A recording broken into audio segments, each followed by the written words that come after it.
Fala galera, tudo certo? Então, na aula de hoje nós vamos falar sobre ciclo PDCA, beleza? Então nos acompanha nessa aula. Bom, o ciclo PDCA ele nada mais é do que uma metodologia, uma estrutura no qual empresas que querem melhorar a sua performance desenvolvem, utilizam essa metodologia para melhorar o seu processo, o seu produto, o seu sistema, de forma contínua. Então o objetivo desta metodologia é sempre a melhoria contínua, certo? É claro que esta melhoria ela não é alcançada de uma hora para outra, né? Geralmente as empresas mais maduras elas conseguem alcançar essa melhoria contínua de forma mais adequada, ou seja, ao longo do processo, ao longo do tempo, essa metodologia então ela ajuda a empresa a se estruturar melhor, a se planejar melhor e então ter os resultados, ter uma melhora nos seus indicadores de forma significativa. Então vejam que, por mais que nós aplicamos uma metodologia PDCA numa empresa jovem, ela vai sim ter resultados positivos, mas ao longo prazo, a tempo maior, certamente essa empresa terá resultados mais significativos, né? Bom, o ciclo PDCA, então, como o próprio nome já diz, ele tem 4 fases, digamos assim. O P, o D, o C e o A. Plan, Do, Check e Act. Podem ver que então, que é uma sigla em inglês, que significa então planejar, fazer, checar e agir, certo? Então, para ser um ciclo, eles têm que estar interligados. O que eu quero dizer com isso? Justamente que não basta eu planejar, eu agir e não fazer com que esse ciclo se feche, ou seja, eu verificar criticamente o que está sendo feito, se o alcance dos objetivos estão de fato sendo efetivos e agir sobre esses eventos que talvez tenham sido negativos. E não adianta eu parar por aqui, eu tenho que seguir com o ciclo, eu tenho que fazer com que esse ciclo de fato seja fechado e que esse planejamento seja de fato contínuo, que esse ciclo seja contínuo para então que eu consiga essa melhoria de forma contínua. Beleza? Então observe, plano, planejar.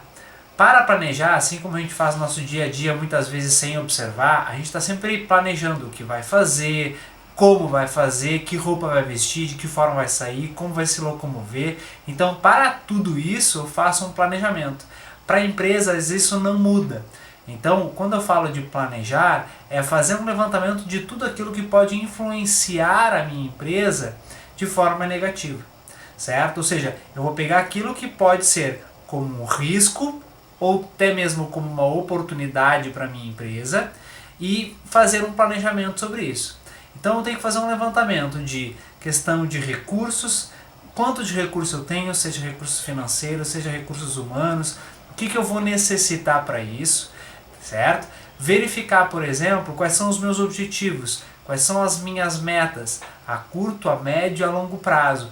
É como se a gente estivesse fazendo uma planilha e planejando o futuro de uma determinada empresa, e aí eu preciso determinar onde eu estou e onde eu quero chegar e de que forma eu vou chegar lá. Estabelecer quem são os responsáveis, quem vão ser os responsáveis por cada ação, quanto tempo isso vai demorar, quais recursos vão ser requeridos, certo? E é claro que todo esse planejamento ele tem que estar de acordo com uma questão bem importante, que é a política da empresa.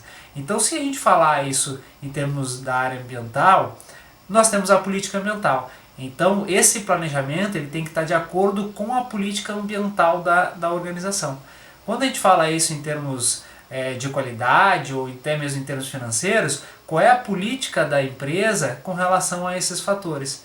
Então, como ela quer chegar, de que forma ela vai chegar até esses resultados, certo? Então, planejar é isso, é fazer um levantamento, é verificar, por exemplo, o que as partes interessadas, o que os stakeholders da minha empresa esperam de mim, o que elas querem alcançar também. Então, esses fatores também são importantes para determinar como eu vou chegar ao meu objetivo, certo? Então, por exemplo, eu tenho um determinado cliente que ele tem uma expectativa sobre o meu produto, sobre o meu processo, sobre o meu sistema, Então, se ele tem essa expectativa, como eu vou fazer para alcançar, para fazer com que de fato essa expectativa que ele tem se concretize, para que ele alcance aquele objetivo, certo? Da mesma forma, nós temos aí fornecedores, acionistas, gerentes, diretores, o pessoal que trabalha, né, que a gente pode chamar de funcionários, pode chamar de colaboradores, como vocês queiram, mas quais são as expectativas dessas pessoas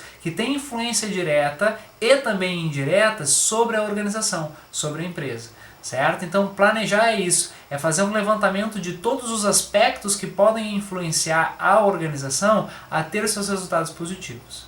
Então, feito esse planejamento, eu vou partir para a ação, né? Eu vou então agir, eu vou fazer aquilo que foi planejado. E este fazer significa que eu posso muitas vezes ter planejado algo, ter um objetivo, ou seja, há um prazo determinado, e quando eu estou fazendo, muitas vezes eu posso no meio do caminho verificar que eu estou fazendo de forma errada ou de uma forma que não foi planejada, ou que os objetivos, aquelas metas, aqueles prazos que eu determinei eu não vou conseguir alcançar, mas eu preciso fazer aquilo que foi planejado. Então eu preciso de fato executar tudo que eu fiz de levantamento e tudo que eu planejei de atividades a serem realizadas, certo? Então eu vou executar. Na terceira fase nós temos o check, ou seja, a verificação. O que eu colocaria também aqui seria uma verificação criteriosa. Eu vou verificar de fato onde é que está ocorrendo determinados desvios, ou seja, eu planejei de uma determinada forma e eu estou agindo de uma forma diferente, então eu preciso de fato verificar o que ocorreu nesse meio do caminho, certo? Verificar, por exemplo, se os prazos estão adequados, se as expectativas de fato vão ser alcançadas, se os meus recursos pretendidos eles vão dar conta, se eu vou precisar, por exemplo, destinar mais recursos, seja eles financeiros ou humanos, enfim, para aquela determinada atividade. Então, de fato, é analisar criteriosamente tudo aquilo que foi planejado e tudo aquilo que está sendo executado, certo? É claro que nesse meio tempo erros vão ocorrer, mas é importante que esses erros eles não se repitam numa próxima verificação. A gente obviamente vai ter talvez novos erros, mas o importante é que aqueles erros que aconteceram no passado, que eles não se repitam. Esse é o foco, esse é um objetivo do PDCA, justamente essa melhoria contínua, porque aquilo que eu errei não pode ser repetido depois, certo? Eu posso até ter novos erros, é natural, é normal, toda organização tem erros, mas é importante que esses erros não sejam repetitivos, ok? Então, uma vez verificado, uma vez analisado criticamente estes erros, esses desvios, eu vou então agir, eu vou ter ações para corrigir esses desvios, certo? Então, agindo sobre esses desvios, eu vou então tentar chegar novamente naquele ponto inicial que eu tinha, ou seja, a ação, o objetivo que eu tinha lá no início no planejamento. Então essa ação corretiva justamente o foco é corrigir aquilo que estava sendo desviado, que estava ocorrendo de forma não planejada, certo? E aí novamente eu vou no planejamento. E isso eu faço de forma cíclica, sempre promovendo a melhoria contínua. Então, o ciclo PDCA é um ciclo que não se termina, ele está sempre girando e é importante, lembrem sempre, que erros vão ocorrer, mas é importante que esses erros não sejam repetitivos. Então, o ciclo PDCA é isso, planejar, executar, checar criticamente o que foi executado, seus desvios e agir através de ações corretivas. Fazer isso continuamente eu posso promover uma melhoria nos meus indicadores, sejam eles de qualidade, sejam eles indicadores ambientais, financeiros, seja como for. Beleza? Então fechamos aqui a questão do ciclo PDCA. Até a próxima, galera!